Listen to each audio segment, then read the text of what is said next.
Hi, Cheng.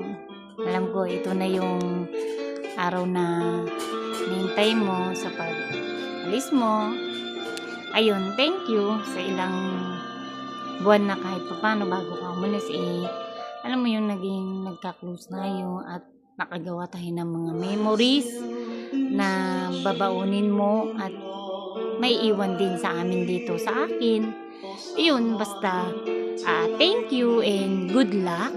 Good luck kasi sa new journey na tatahakin mo.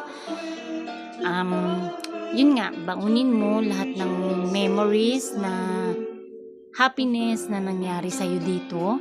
Huwag mo nang intindihin yung mga bad, basta yung happiness na lang. Joke. Charis. Ayun, basta enjoy.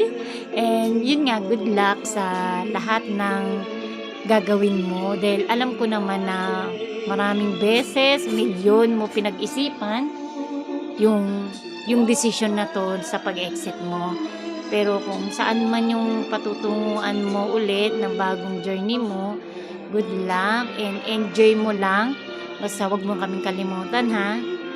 Baunin mo lahat ng memories na nangyari sa'yo bago ka umalis o mag-exit dito. Ayun. Tsaka alam mo, yung unang-unang malulungkot, si Ate Eros mo, na Karen.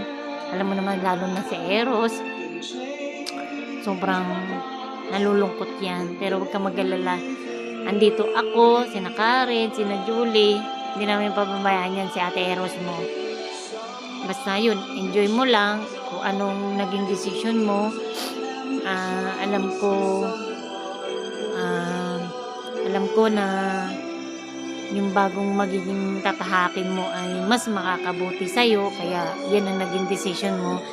Basta wag mong kalimutan, nandito kami na mga kaibigan mo anytime, anywhere, na chat mo lang kami, basta ganun. Basta ingat ka palagi at enjoy mo lang kung anong meron ka ngayon at sa susunod na buwan, taon o anuman. Mag-iingat ka palagi. Message na lang, ha? Yun lang. Thank you so much. Sana magustuhan mo tong simpleng gift ko.